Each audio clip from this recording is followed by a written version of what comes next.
Happy New Year. We are back. This podcast is for nerds, and more so, this podcast is for you. Now, Calvin has a weird look on his face when I said Happy New Year because it is technically 11/25. Not the time, but the date.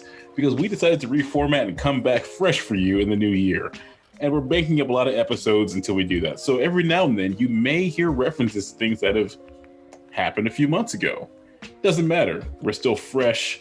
We like to be fresh, stay fresh. And Are we Subway? Where was I going, man? Are we Subway? Are we staying fresh? How do you feel about Subway? For fast food, because I consider it fast food, even though there's like no drive-through. I prefer Jimmy John's. Okay.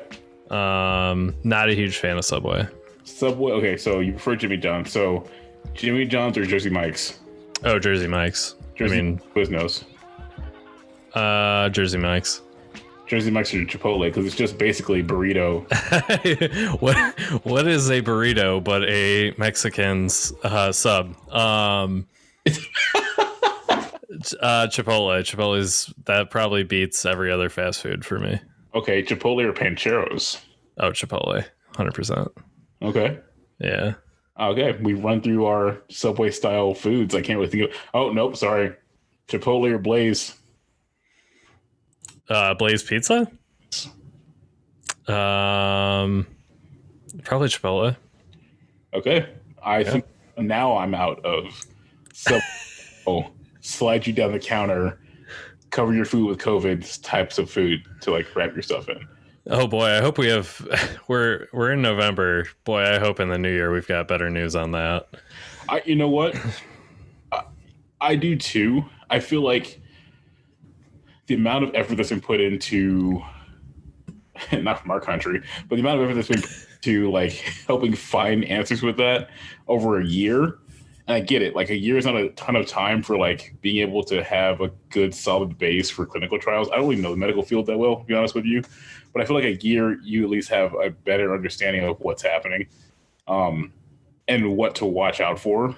One thing I learned during COVID that is actually something that we should have been doing all along is cleaning up after ourselves more often. Like at my job, I mean, obviously every job is like, hey, hand sanitizers, mask, clean up when you leave a station. And part of it made me go, man, why were we not doing that before? What the heck? Oh, yeah. No, I feel the same way about masks, man. I feel like Asia has it right with like, if you're sick, man, wear a mask so you're not sneezing on me or coughing on me. Yeah, I feel like especially, you know, a year to get a vaccine, like when you've got the whole world working on it, you can get a lot done. And it seems like there's been some good news. I know my wife is getting the vaccine at her work. She works for like an integrated health system. They're getting it next week, which is pretty crazy. Oh, wow. Yeah. I could say people who are definitely benefiting from it are Zoom. Oh my God. Sorry. I know. I wish I had bought that stock back in March because good Lord, they were doing really well. They're not doing so hot now. I think mostly just because like the vaccine, I think when the news of the vaccine came out, I think their stock tanked, but you know. Well, it was that probably, but the fact that like if you're the first person who like had it, like nobody went back to Skype at all. I know, dude, this was their time to shine. Microsoft. Zach and I sing your praises on this podcast regularly. We talk about the Xbox all the fucking time, but you guys really fucked up on Skype. Oh, on Skype, yeah, but Teams took over. Oh, that's true. We don't use Teams at our work. Do you guys use it where you work? You now. Okay. We use Google Chat. Yeah, we used Slack before, and now we use Teams, and like Teams is definitely going out to like incorporate everything, which is really funny to watch. So I think like we mentioned Zoom stock. Zoom beat out Skype, but then Microsoft was like, yeah, oh no, Skype, oh no, we'll hide off to the side. Oh, by the way, do you want to be on a good team? Wait, so is Teams video too? I thought it was just like audio and chat. It like links your Microsoft accounts together, so you have like your voice, your video, access your Outlook if you have any Outlook apps, being able to do all that stuff too. It's Okay, so you don't. It doesn't, like, when you do video, you're not doing it through Skype. You're doing it through Teams. Yes. That's so fucking weird that they've got two products that are competing with each other. I mean, they're trying to be Google right now. I mean, think about like Ford Lincoln though. Oh, for sure. Yeah. Well, you see, to me, Lincoln was always their like premium brand. But yeah, no, I agree. And I guess like, is it Toyota and Lexus? Like Lexus is their like premium. Yeah, all the premium brands are competing with themselves, and well, I guess you could say, one could argue they're fighting in the premium market. But to me, you're basically fighting yourself by making it look like you're fighting the premium market. Yeah, that's true. I guess I don't know. Like, what is a Lincoln with the MKZs? Like, I guess the equivalent would be like a Ford Fusion, right? Yes, or it's either the Z or the S. That's one thing I have to say about luxury cars. When they start adding the letters instead of like what it actually is, I lose track so badly. Like, I'm just like, oh, cool, that's the Fusion, or that's the MKS, or the X, or the 12, or the 45. I don't know. Yeah, it's so frustrating. I was just curious, like, what I know the like Lincoln's supposed to be more premium. I'm curious what the price difference between them is. Well. You this a top of the line base model, I think Ford Expedition goes for about 80. Translate that to a Lincoln, I think it's like 110. Oh wow, okay. I laugh because when you go between Cadillac and Chevy for the Escalade, their top of the line Cadillac you can't buy. They say, oh no, you can rent this package, but we know we're coming back for it. Oh my God, dude. I don't understand that level of wealth. I don't really want to drop the amount people listen. Okay, philosophy of use. I'm going to break this down like I always have with everything, and I apologize because this is not what we're here to talk about today. No, this is important. I think this is a good topic here. You're going to buy a 6-figure vehicle. That vehicle better be able to put in 6-figure types of work. I have family members who worked on pipelines in Alaska, and they have Ford F-450s, and those are expensive trucks, but they're driving back and forth to Alaska and living out of their trucks for the most part. So, yep, it's got utility. If it has utility, if it's for the business, 100% makes sense. Good Lord, I do not understand the people that have trucks and just don't. Like, my dad has a Chevy. What's their little truck? The Colorado? Yeah, I think so. Yeah, he has one of those. He's had it for about 5 years, and he's like, I mean, obviously the bed's tiny, so you're not going to be like loading much with it anyways, but he never uses it. I'm like, why would you spend all that money and it's got garbage fuel economy. Like, what are you doing? He wants the drag coefficient to slow him down for all the air that flows over the top of the cab and spools in the bed to slow him down because he's got a lead foot. Oh, well, that's true. I inherited that. No, I agree with you. I'm like, I always laugh. People are like, oh, you drive a Honda. You drive such a small car. You're a big guy. I was like, well, I don't have a reason to have a truck right now. Yeah. Oh, you're a big guy. You got to have a truck. I'm like, okay, I want a truck, but I don't have a use case for a truck. Well, my truck can do all these things. Cool. How often do you do it? Right. You never use it. Well, that's the thing. I just had the opportunity. I'm like, oh, well, then you don't have the use case, do you? Yeah, exactly. Well, I feel like, speaking of big guy, small car, I feel like this is a good opportunity to pimp out your Instagram show. Do you want to do that? You know what? It's January. January. Sure. I mean, you're still doing it, right? I am still doing it. I haven't done it in a minute, just because of the new place of employment where I find myself employed, and also just the amount of time I've had to actually do it. And similar to how we're doing these in the podcast, I decided to bank episodes because, oh man, finding people to film with before winter hit was super hard to do. Winter plus a pandemic, actually. To let people into their cars. And I totally understand because pandemic. Now, I am a clean, frothy boy, but I understand. So Earthquake Auto will be coming back pretty soon. It's a show where I am a large male who gets into reasonably small cars to tell you if they're comfortable or not. And so far, it's been a lot of fun because people will let me trust me to get into their cars. Should they? Should they not? I have no idea. You will know when you check out hashtag Earthquake Auto. Yeah. Hashtag Earthquake Auto. I really love this series because I mean you're an automotive guy, and I've always liked that passion that you have for it. But obviously you're also a great personality, and I love seeing some of the cars you've gotten into so far. There was that old school. It was a Ford, I think, right?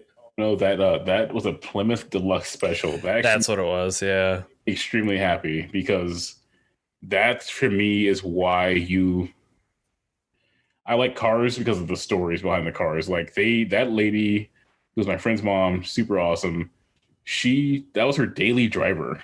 Like, you just drove this to school. Like, okay, that's awesome. And then she just had it, still runs, still drives. And they actually invited me back out to their house once they get it up and fired so I can go drive it myself. And I was like, I've never driven 3 on a tree before. And those of you who don't know what 3 on a tree, 3 on a tree is, it's driving manual, but the gear shift is on the steering column. So where you go to hit your turning signals and turn your wiper blades, there's a shifter up there. So does it work like a blinker would? You just kind of like push down on it to shift the gear, or is it you like press it into the engine bay? I think you pull on it. But interesting. I don't know the pattern even. There's a reason why they didn't keep that model. That's not. It's not great for speed. Well, it's a really cool series. I'm glad you're doing it, and yeah, I think it's a good time to take a break given the pandemic and the holidays, and you're a busy boy, so I'm glad we're banking these up too. Season 2 feels like a good call. So yeah, absolutely. And I also say that probably by the time this comes out, there should be a new hit streamer hit for video games coming to the tube, if I remember correctly. Is there? Passionate young man who likes to travel and eat a particular kind of sauce and meat-filled pastry. A sauce and meat-filled pastry. The calzone will be. Yeah, I need to do it. I've done a few streams so far just because it's fun. And I found a good way to integrate streaming the Xbox without using the Elgato, just because I don't want to spend the money right now.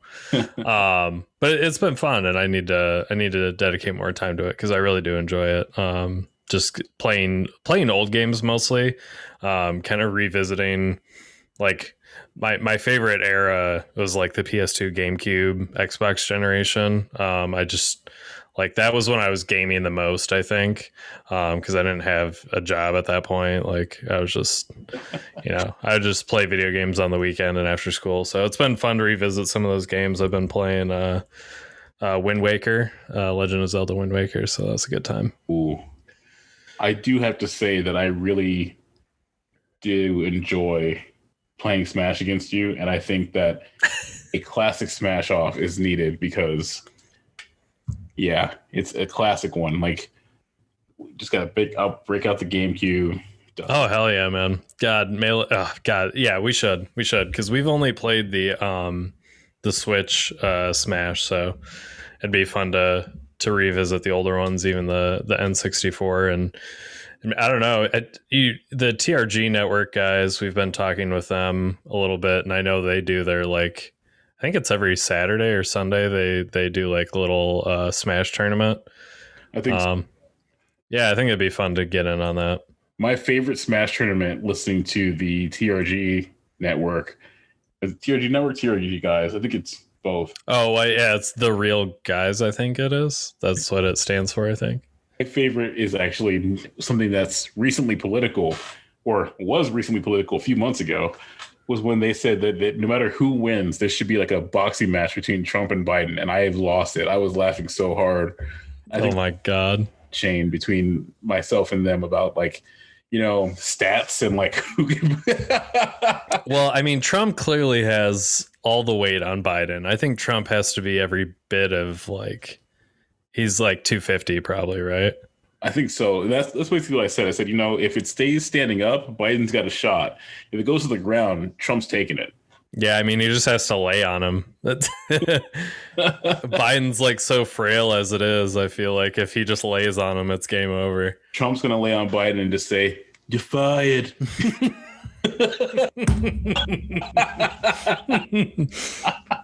Oh my God. Why are we here? We're here talking about Biden if it goes to the ground game. Why? Because we're talking about New York's favorite superhero, and we're not talking about the Avengers who happen to be in New York and also exclude Spider-Man for 3 movies. We're talking about New York's original, fast-talking, spider-bitten, nerd-turned, super jacked, super ripped, web-slinging dude, Peter Parker. And did we say why we're talking about him? We didn't. I just wanted to make it segue from Trump to like Spider-Man because of New York. That's all. Yeah, that was a good segue. I just want to make sure we cover what this is. So Zach came up with a great idea to talk about heroes. You didn't specify superheroes. You just said heroes, but I did the same thing. I picked a superhero, a hero that we don't like, but that we admire. So someone we have respect for, but someone we don't really like, maybe their comics or their movies or who they are. So yeah, Zach's bringing Spider-Man to the game, and I want to say I'm incredibly offended by this because Spider-Man is my favorite superhero. So let's get into this. Let's get into it. So I actually I've been watching the Rad Brads stream for at least 10 years now. And especially because the reason he started his streaming was because he said not many people are able to buy video games. He wants them to get their money's worth by showing them the games ahead of time. And I really appreciated that. And he's just a funny guy to watch play games. I watched him play numerous Spider-Man games, and similar to you, Spider-Man is one of his favorite characters. I don't know what it is about Spider-Man. I just feel like maybe I remember watching the animated series growing up, and I watched that and didn't really think much of it. It's like, oh, cool. Just all your Saturday morning cartoons, all your after school cartoons, X-Men, Spider-Man, stuff like that. But I feel like he was older in those versions. And in the recent years, maybe since the Tobey Maguire era, they brought him back to like high school again. And while I will agree that they've definitely added more depth to his character than when they had Tobey Maguire or Andrew Garfield, which, I mean, I forgot that it wasn't even happened. I just don't care for, he always seems to have this weird mix of being a smart ass, but also getting his ass kicked so completely that he has some sort of emotional relevation every goddamn time he does anything. And I was like, come on, man, like fucking figure it out. Yeah, that is a good point. The animated series was like that had to have been college years, right? Yeah. So yeah, I'm curious. I wonder why they focused. I guess it's like, do you think it's because they saw like nerds, like their hardest years were high school, so they're like, let's put this superhero who's like super nerdy. I mean, I guess this like predates.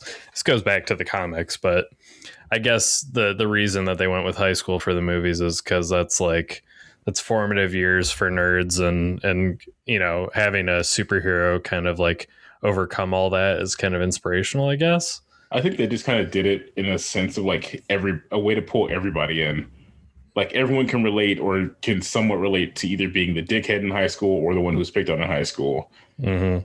And think about most things, like think about the show Riverdale. I've never seen it, but the fact that there's a Riverdale now, like I hate watch that show all the time. I just amazed that they found a way to make Archie comics relatable. How? High school drama. I mean, that's really the reality is most people haven't left high school mentally. I've worked with a number of them over the years, and I don't fucking get it. Like, I hated high school. I wanted to wait to leave because the world was out there. But the microcosm of bullshit people wanted to stick to and stay with and be popular, like, I hate when I go to a new job and someone's like, oh, that's the top dog here. I don't give a fuck about you. Get the money. You're not. Yeah. But Oh, I've never understood how people like wax poetic about their high school years. I'm like, high school fucking sucked, man. Like I'm coming. Oh, my wife and I were talking about this a few weeks ago. We were like, our 10-year high school reunions coming up, and I'm like, zero fucking chance I'm going to that. I've hated all those fucking people. There's a reason I don't talk to them anymore. laughed because my high school reunion came up 2 years ago, and like people started finding me on Facebook and like reaching out, like, oh, blah blah. And for me, I'm like, listen, high school reunions weren't like they were 30 years ago when you didn't see people because there's no way to. I still see you people. So if we haven't talked in the last 2 or 3 years, I I live in Michigan now, and like the people that I do talk to, I talk to still. So like we're all busy people, and I'm not gonna fly across the country to hang out in my high school gym and talk about how much things have changed since I've been gone. Like, are you kidding me? I'm really busy. But what I admire about Spider-Man was through all his fuck ups, through all his annoying writing and quippy jokes, where he obviously influenced Deadpool with more than just the costume. I admire the fact that he sticks to his goddamn guns. Like he definitely like he's one of the ones who I watch that like he's I think I mentioned this before when I was pitching this to you. He's not like Tony Stark who's like, yeah, I make money. I'm a superhero. Like Peter Parker spent most of his life broke. Oh yeah, yeah. And they show a lot of that in like Tobey Maguire's Spider-Man 2, like being like the pizza delivery guy, just like scraping by. He's got like a shitty it's like a studio apartment. So yeah. Yeah, I mean he always just spent his whole life being like this unreliable jackass, but also like the most relied on person in this whole city of New York, which is amazing because it's like, I do think that I think part of what annoys me about his character or people who put on the mantle, besides Venom, and that's a whole other story. Oh yeah. Even with Miles, like Miles makes more sense to me because Miles is still a kid. So that one makes sense. Like this latest game, I think they did a great job because Peter Parker's there in a mentor role. And he's like, hey, this is how you do, blah, blah. And then not to spoil the game for anybody, but these are spoilers. So I'm going to give you 5 seconds to leave. 4, 3, 2, 1. This isn't like Into the Spider-Verse where this Peter Parker dies. He decides, hey, Mary Jane and I want to have a life, and we're going to go on a working vacation in Europe. So Miles, you take over while I'm gone. I was like, dude, cool. They didn't kill Peter Parker off because like that was the thing that kind of pissed me off about the Into the Spider-Verse movie was like, we're going back to this teen stuff again. Like, I get it. Miles is a cool character. It's cool to see like, I hate to put it this way, but someone not white playing a superhero. But also, like I don't relate to New York at all. And I feel like Spider-Man's so uniquely New York that whole feeling of citywide camaraderie, but there's still citywide crime mentally disconnects me from Spider-Man overall because like, oh, I know my local bodega guy and blah, blah, blah. And then like people are still robbing and shooting people. Otherwise Spider-Man wouldn't need to have a job. So like, right. Dichotomy to me just kind of just be like, no, rather go deal with the X-Men because they know everyone hates them because they're mutants. Yeah, for sure. Yeah. And there's what is the term I'm looking for? I guess they reference the whole like X-Men thing is clearly about like racism and stuff like that, hating people for what they have no control over type stuff. So yeah, no, I agree. I think Spider-Man's he's always stuck to his guns. That's kind of why I like him, and I see a lot of myself in him. The New York stuff is interesting because it is like I feel like a lot of the times in the superhero movies and stuff that's like they'll blame the superhero for all the villains that are coming out. They're like, you're the reason that all these villains are showing up. And it's like, at least with Spider-Man, he's got this backup of like, there's so much crime in New York. Like he can still like, stop like every day, like, bank robbers and stuff like that. It's not always like, not every episode has to be like a Vulture or a Shocker or whatever it is. So the part is, I feel like that commentary about, oh, you're the reason there's so much crime, they've played that story, not just with Spider-Man, with every hero so many times, and the heroes go away, and they're like, oh my god, we need our heroes back. And it's like, what the hell? Yeah, they do that a ton. I feel like too.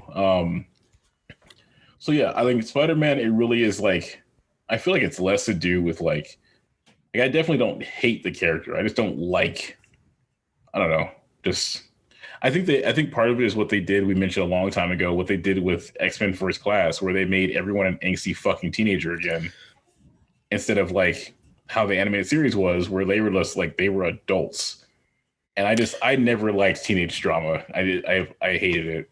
Yeah, it's not compelling. I think my biggest issue with that type of stuff, and the reason I like hate watch Riverdale, is like sometimes I just need like low stakes, and like there's nothing more low stakes to me than some like, oh, my girlfriend, she like cheated on me. It's like, dude, fuck, you're gonna find another one in like a week.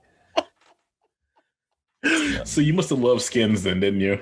Oh, I actually really loved Skins. The like UK Skins. Dude, that show was amazing. Did you see the last season of it? I haven't seen it, but I will say that my wife has me hooked on a song from it. It's by Duolong, and it's like Talk Shop or something like that. Oh yeah, the soundtrack to that show is incredible. Yeah. So I will say that like apparently Skins is like the British fucked up version of Degrassi, where everyone kind of it plays their time on it, and they just kind of move on. Yeah, 100%. It's like every 2 years they kind of like swap out. Like they go to college or whatever, and we get a new bunch of like of high schoolers. But the last season is so fucking phenomenal and really dark. So if you can get through the show, I wouldn't say like the writing's incredible, but like the reason I was so into it was like I was kind of like I was doing the same shit in high school, and I was like, oh, I remember doing that. So, and you know, it's so cool. I love British culture, so I really like seeing that side of stuff. But if you can get through it, that last season is it's like actually really good. The writing's fantastic. So I will say that my high school experience was nothing notable worth looking back on for any particular reason. I was that guy who wasn't sure who he really was and wore his heart on his sleeve. And honestly, I will say this. I learned a lot in high school about how to fuck up and recover. But it's never something I'm like, oh man, you know, high school is so, no, I had the, you know what though? I take it back. High school was lame because most of my best friends were already like 2 or 3 years older than me, and going to shows and like hanging out and skating, even though I didn't skate that much, I rode a bike because I'm fat. It was still like, that's where I had the most fun. And I still talk to those people because guess what? High school reunions are stupid if you never lose track of people that kick ass. Right, exactly. Yeah, for sure. No, I was certainly one to hang out with the older crowd too. They just, you know, they know what's worth doing. If I hung out with Calvin in high school, I'm pretty sure we would be very similar to how we are right now. Like, oh yeah, often, because I feel like most people would have like not cared for me in high school. Like, but you know, I was unbearded Zach back then. Now I'm bearded Zach. Yeah, I have seen a few. I think I've seen a few photos from that era, or maybe a few years after that. Yeah, you without a beard is interesting, but I dig the beard. So Afro Zach was really different. Oh, I love Afro Zach is great. I love that much hair. That's crazy. So we've gone on a tangent. What is your favorite? So we'll do movies first. Of the non-animated Spider-Man movies, which are your favorite? Actually, I will say that the last ones that came out, Homecoming and the one and Far From Home, actually, I watched with my kid, and because he got mad that I didn't watch them. I'm not going to watch them. He's like, you have to watch them. I was like, I know what it's like to have a dad who's uninterested in your life and completely blows you off. So fine, I'll sit and watch these movies with you, which is ironic because he got bored and ran away. And I was like, well, I'm stuck watching these movies now. I actually really did enjoy that take and that version of those movies, like more so than I think, any Spider-Man movie I've seen before. And I will say that, like, if Spider-Man 3 was cast differently for Venom, I would have liked that one more too. Yeah, man. Venom is an interesting one. I'm kind of curious because Carnage is my favorite Spider-Man villain, Yeah. which is basically an offshoot of Venom. And I was really hoping that Sony would just let a crossover between those series happen, but they're being really stingy about it. They're really Um, fighting real hard with that one. yeah, and it's like it's so important. Like I feel like that is the highest stakes Spider-Man villain because it's like it's an intergalactic battle. I mean, they're like the symbiote suits like aliens, so like and it's it's basically bioterrorism, so like that's like as high stakes as Spider-Man really gets, like outside of Avengers. I mean, and Spider-Man did, he did have some like extraterrestrial like travel and like fighting like that. Like Spider-Man 2099, for example. Like Spider-Man is a rather in-depth character, so I will say that. But yeah, I agree. I think Venom not having a proper Venom, like okay, nothing against Eric from that 70s show, but Oh man. what made me mad is that they comboed the Sandman and Venom in that movie, when in reality, if it was done frankly better, you could have had different movies for either one of those characters. Like, I actually forgot the Sandman was even a thing, and realistically, the Sandman, the guy who played Sandman, should have played Venom. That's more of an Eddie Brock type of thing. He was a big, bulky dude, not like Flash Gordon or whatever, Flash Thompson. Like, that's not. I don't know. Brock Lesnar is still my top pick to play Venom. That'd be great. He is who you should have play Venom. He has the haircut. He definitely has the size. He has the attitude. He's a great actor. Hands down will be my favorite Venom of all time. Yeah, that's an issue I have. Just going back to like having multiple enemies, and I feel like of all of I think the Spider-Man movies were the first to do this. It started with the Sam Raimi ones, with Tobey Maguire, like having multiple villains in one movie. Like it's really hard to have a focus when you've got, 3 villains. So that one had Venom, it had Sandman, and I think there was one other one, wasn't there? Hobgoblin was kind of back and forth in that one. Oh yeah, because that was what's his face from Freaks and Geeks. Still and Isolde. Tristan and Isolde. Oh, okay. Yeah. Franco. Yeah, Franco. Thank you. Yeah, James Franco. Sorry, James, if you ever listen to this podcast. I don't know why Tristan and Isolde is the reason I remember you the most. I totally forgot about that movie. Me too. But yeah. That's the reason he started doing Pineapple Express and silly stuff, because he says he was so drained from doing like serious roles he needed a break. That's hilarious. He's so fantastic in Freaks and Geeks. That's the first time I ever saw him. I just like I feel like a lot of the villains' backstories in the Spider-Man series are pretty interesting. And I just really hate when one movie that's like max 2 hours is splitting that time up with 3 different villains. I'm like, I don't really care about any of these guys. Yeah. Especially, Venom is like a super important villain. Sandman's cool. Honestly, I don't know a ton about him, but like I was super stoked. I think this era of Spider-Man is probably my favorite as well. But I was super stoked when the first Spider-Man, I think it was Homecoming, they did Vulture. Like I love Vulture. Vulture's a really cool villain. Built his story up was amazing because they played it off of everything else. Because that's true. Superheroes wreck cities. Yeah. That was that one to me too. They did that so well. They made it feel really real and intense. Also, Michael Keaton, holy crap, that dude is awesome. God, everything he touches is so amazing. Yeah. I really enjoyed that one because the way they built that one up, even to the point where you didn't know that that's who MJ's dad was. Not MJ. That's not MJ. Who was that? Zendaya plays. Who does Zendaya play? I could have sworn she plays MJ, but that's not her dad. It's a different girl that Peter was dating. Oh no, Zendaya is MJ. Okay. Yeah. But when he walks in to pick her up, and he recognizes the voice, and he just sits there frozen in fear. That tension, I was like, dude, I don't get tension from like Spider-Man movies, but I did. And I was like, dude. And they actually borrowed a scene from a comic when he got crushed by all those pillars when the the fight suit was going crazy.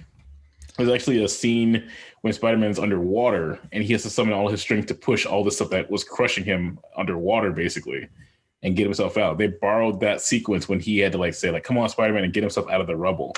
So like, you know, side of me like picks up on stuff like that because there was a thing where people were asking, how strong is Spider-Man actually? Because they don't really. He's one person that doesn't really like show his strength, kind of, but he does. Like being able to hold on to webs as you're stopping Rhino, for example. Like Alexi's not a weak dude. Yeah, for sure. I want to see Kingpin come back. Oh, Kingpin's great. I'm sure you've seen the Daredevil Netflix series. I have not, actually. Oh man, just like from a filmmaking perspective, it's one of the more interesting Marvel TV shows. I think you might enjoy it. I would say give like the first season a try.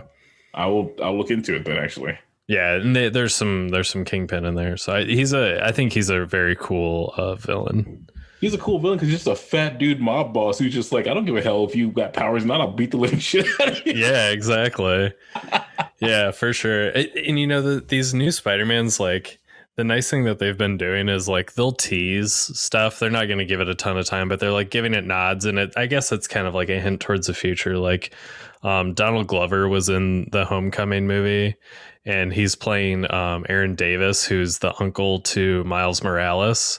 So I'm hoping that's great. Yeah, I'm hoping we get some like live action Miles Morales. I think based off like the success of the video games, and like Into the Spider-Verse is in my opinion the best Spider-Man movie of all time. I'm hoping we get some live action Miles Morales. I do say that I really liked how Marvel has, or I guess Disney, to be more fair, has really thrown its weight into not betraying the fans in the production of the Marvel.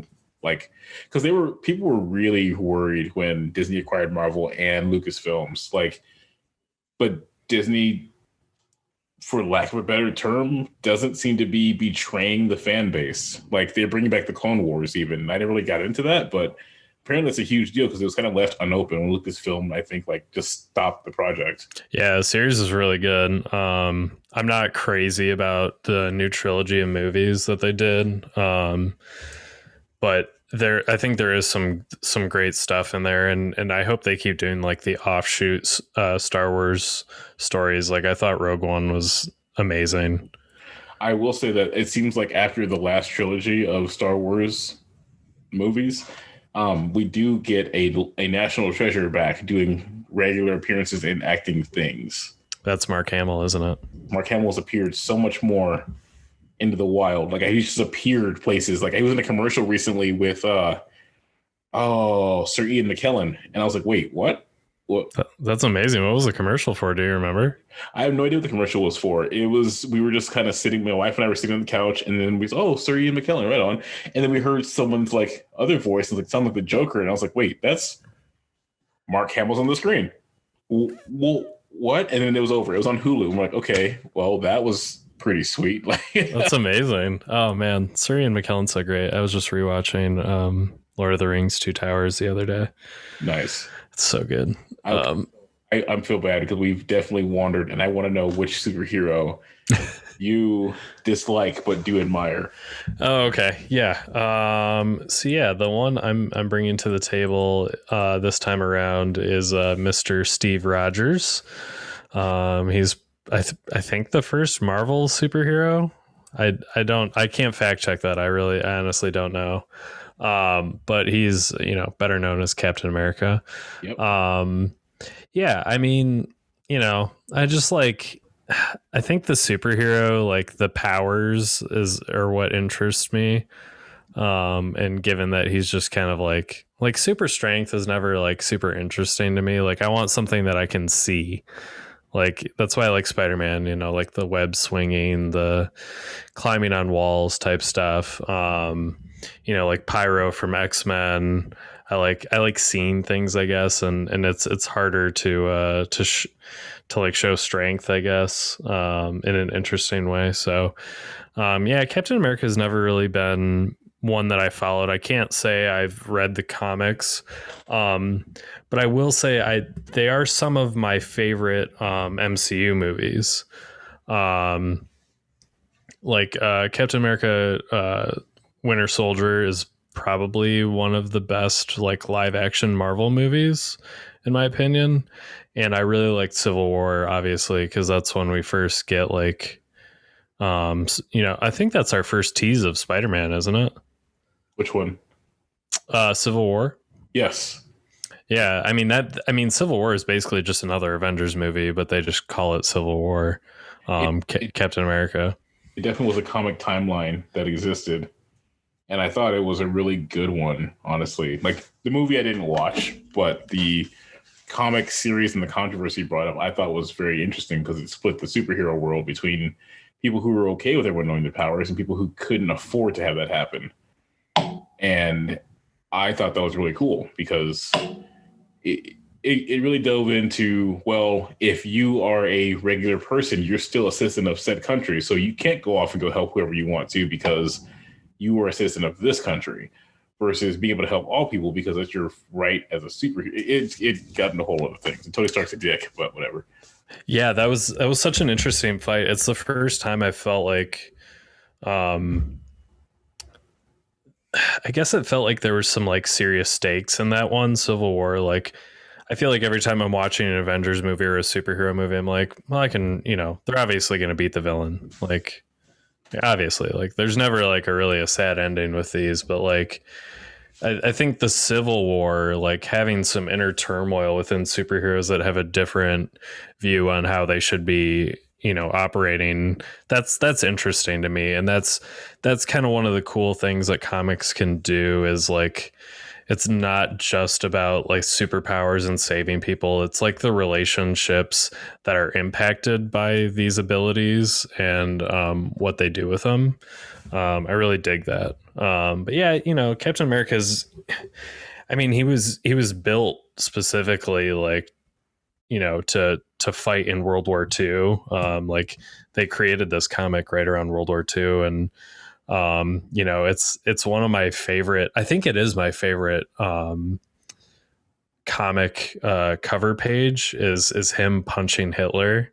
Like I love that shit so much. Like if you had any doubt on whether or not Marvel thinks it's okay to punch Nazis, look no further than the first Captain America comic.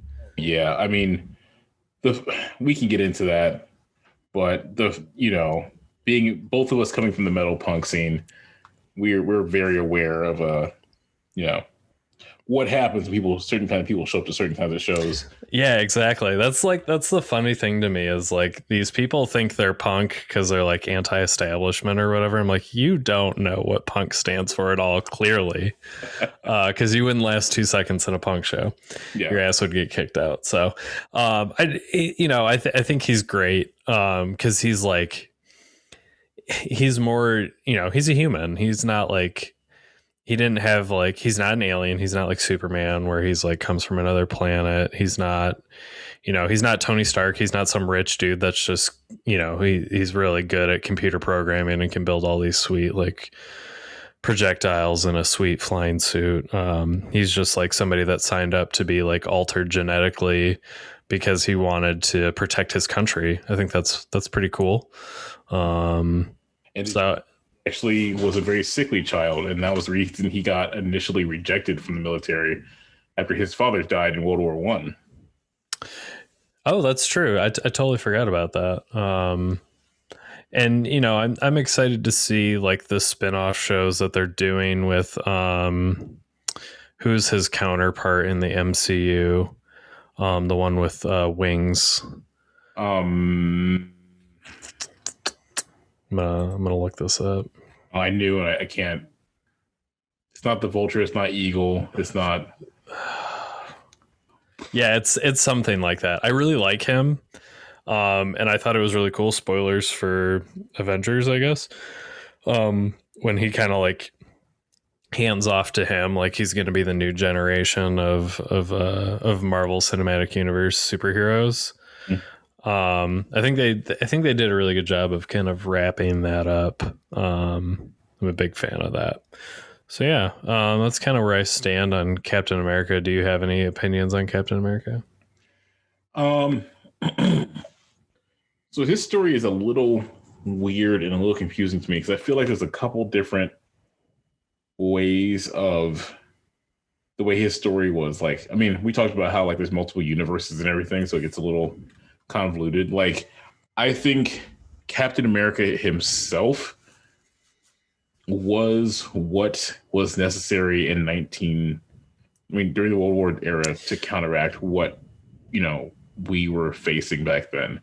I can say that to that end, he served his purpose. And I think that what's cool about him is when you see him more so being cross-referenced with other Marvel characters, like he and Wolverine fought in World War II together. They were actually a part of the team that freed Magneto from the concentration camp when he was a child. Yeah, I forgot about that. Magneto come back around because Wolverine's regenerative skills and hunt Wolverine down because he opposes, not being a new mutant. The way that the stories are intertwined, like the Marvel universe as a whole, like get rid of all of the bullshit copyrights, get rid of the I want to make money off of this character because I can own it. You know who the hell I'm talking about. Free Spider-Man, #Free Spider-Man. That's right. A real movie. Release all of that. And Captain America has obviously a significant role, but like you said, he doesn't have the powers. I mean, honestly, being able to throw a damn shield and get it to come back to you without cutting your head off, this is pretty impressive. But there's actually counterparts to him even in Canada. Like there's the Ex-Avenger. It gets so deep. There's so many universes and versions of Steve Rogers. There's one where he's still in cryosleep, actually, where he never woke up and he's still searching for a cure for whatever is degrading his body because his body is still withering away underneath the super soldier serum. Dorkly made a joke about it, how he's not a real superhero, he's just on performance enhancing drugs. Yeah, that is interesting. I mean, he's like probably the most susceptible to death of all the Avengers, right? Yeah. So I mean, well, Hawkeye's there, so. Oh well, I will say I did like the and you've seen the newest Avengers, right? Yes. Yeah, I really like the I guess it's like basically like Hayabusa Hawkeye. I don't know what his name is with like the sick sword. That's awesome. I really like that. Yeah, I mean, realistically, if you're not the Hulk, listen, if you're not a demigod, a monster, or have shock powers, you're susceptible. So Black Widow easily could get 86. Steve Rogers a little less so, but he's still a human. And Hawkeye, everyone else has a pretty good buffer between and I mean, yeah. Stark, even once you rip him out of that suit and pull that crystal out of his chest, he's pretty done for too. I mean, he just happens to have a weak heart that he needed to, like, literally he's flying around using his power suit as life support. That's not smart, but I do like actually how they built his character up before. I don't know if anybody's actually who's around now is old enough to remember this, but before we had all these Universal Avengers movies, every one of those superheroes had their own build-up backstory movie that lasted for 10 or so years. And unfortunately, the DC, I can't even call them a universe because they didn't do. Oh, it's such a shit show. I do feel like that if I don't know, they just couldn't keep up. And I whatever. They got a couple. They actually have a couple good movies. Like Aquaman was pretty good, and so was Wonder Woman. I do agree with how they chose Wonder Woman's story, which we did talk about a little bit. Oh yeah, are you excited? Did you hear about 1984? Yes, I'm a little confused. So if you have HBO Max, it is free on. So the release day is like Christmas Day, I guess. So you can watch it Christmas Day if you have HBO Max. You know what? These streaming services are getting out of hand. I know everyone's at home with COVID, I know everyone's at home because of the effects of quarantine. But stop it, streamers. Stop it. YouTube, I'm not paying for it, okay? You're not going to get me to sign up for YouTube TV. I don't care. Hulu, Disney Plus, you're okay in my book because you guys decided to package things and that it get paid through from Verizon. So props on that. Netflix, you're screwing up. I mean, stop taking my favorite animes and making live action garbage versions of them. Knock it off. Oh, dude, I have some bones to pick with the live action anime. So I don't even know if Netflix is responsible for it. I think they're just putting it on their platform, and branding it as a Netflix thing. But like, have you seen the anime Erased? I know of it, but I haven't seen it. So it's great. It was probably one of my favorite animes from the year it came out. But it's all about this guy who can, like, when something goes wrong, he like goes back in time and kind of like he has the ability to correct things. So he ends up going back to when he was a child, because all these girls started disappearing. So he's like goes back in time to like stop this girl from dying, that he went to school with. But they put out a live action series on Netflix, and it is garbage. And I'm very upset about it. But they also did like the Attack on Titan one apparently is terrible. The Parasite one's terrible. The Death Note one, my God, we've talked about it on this podcast before. I will say though, I couldn't finish watching it, but I did watch the movie that L from the show is in. I forgot what his name is. You know his name. Yeah, Lakeith Stanfield. Yes. Keith Stanfield was in Knives Out, and it was amazing. So fucking good. And he also was in the one other movie that was actually the first time I saw him was with Terry Crews, and he is a telephone operator. Keep going. I'm looking. I'm thinking about it. This is dead air. Also, special. Oh, it's Sorry to Bother You, right? With the horses. Is with Yeah, spoilers, I guess. That scene, like, my wife and I talk about it all the time. She like that scene like fucks her up so bad. I mean, it's not untrue. Yeah, no, yeah, for sure. Like, I know it because like growing up, everyone's like, "Oh, you speak white." I'm like, "Oh, I'm sorry. I know how to talk." Is what you're saying. See, there you go. Are you okay? Cool. Right. That's a whole other story though. Yeah. Smart. So again, we're nerds. Keep the party going. And to bring it back to Marvel, that movie stars Tessa Thompson, who is Valkyrie, I think. Yep. In which case? Oh man, never wanted to go to the gates of Valhalla so badly. Oh, dude, she's so beautiful. she's stunning, and also Thor, dude. My God. That man's arms. You know what? No, that movie. Okay, listen. You know what made me laugh in that movie is when Hulk was like, "You're like a little flame, and I'm like great big giant flame." We both flames, but you were like small. So good. Fucking shit is one of my favorite things.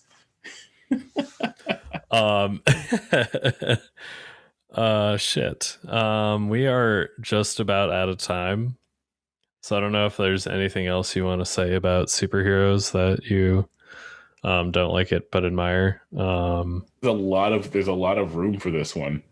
And I feel like this is what we could like explore a little bit more too. Just because like, I mean, let's face it, there's a ton of superheroes out there. And like, I think the next one we do for superheroes may even be superheroes that got their own feature movie that you didn't know existed. For example, I didn't know about Ant-Man and the Wasp at all.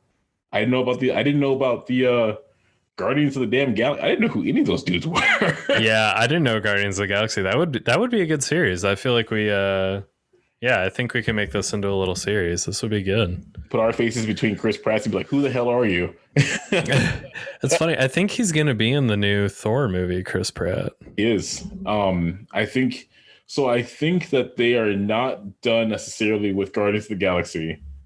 And I think that they are, because I think Galactus is still out there. And Galactus. Yeah, they haven't even covered that, have they? They haven't. Well, they sort of did if you count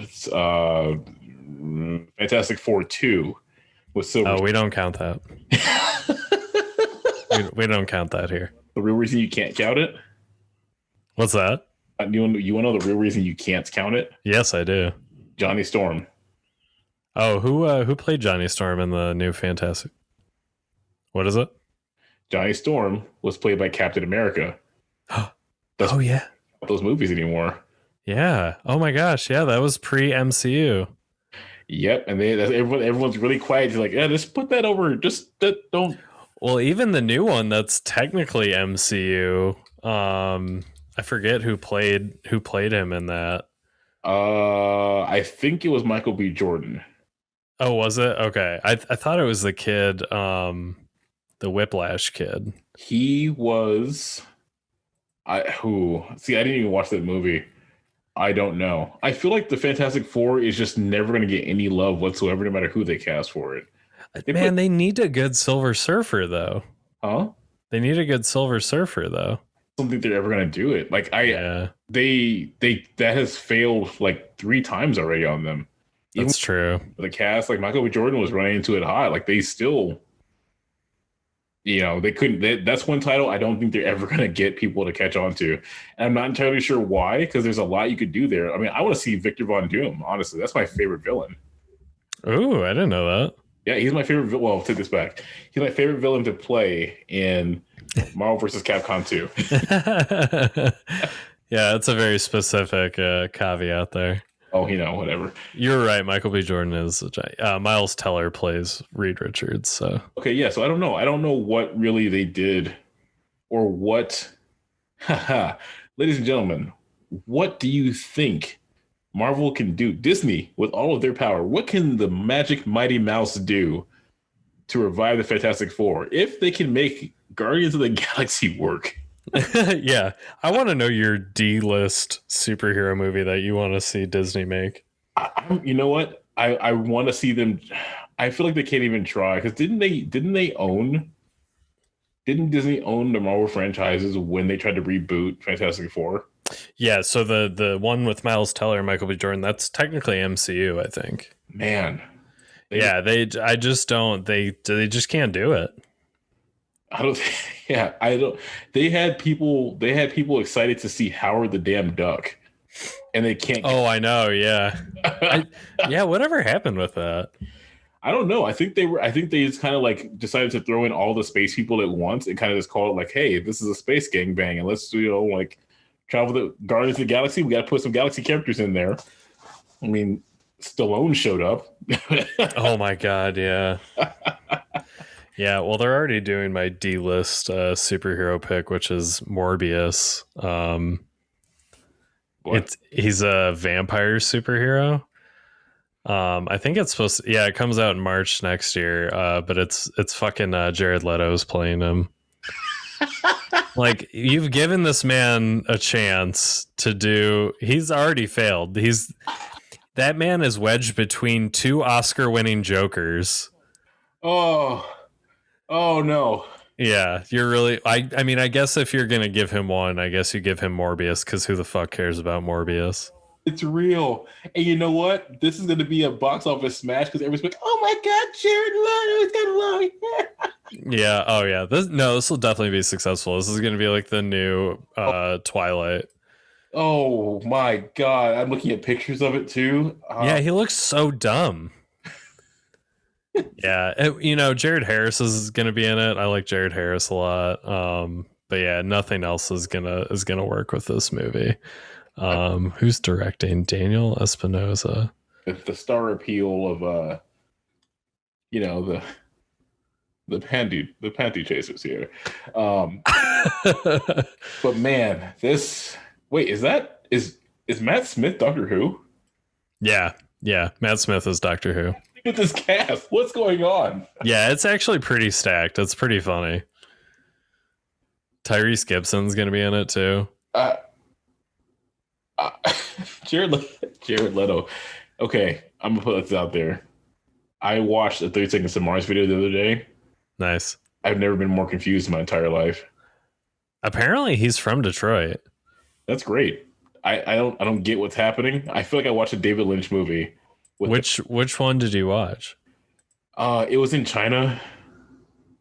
I don't know. I honestly don't know their music that well. The music video didn't. The music didn't convey any reason for them to be in China, and I don't understand. I think the only song I know by them is "The Kill." I think it's the Yesterday song. Oh yeah, I don't know that one. We'll have to look it up. I'll throw it in the video. Long story short, I don't understand. It's a horror fantasy movie. Okay.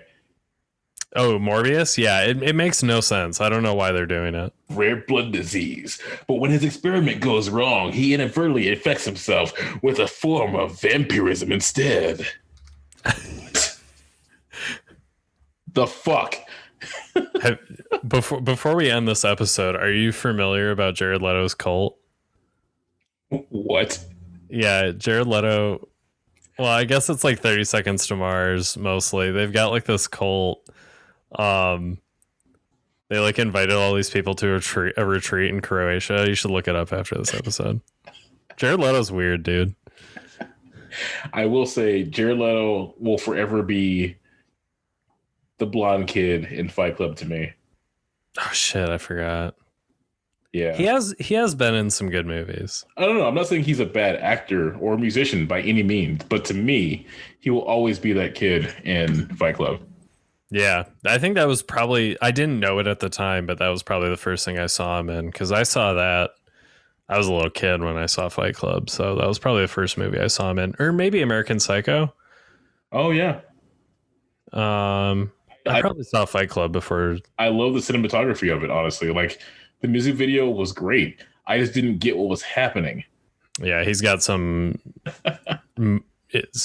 allegory or something that we're not smart enough to understand, I'm sure. That's fine.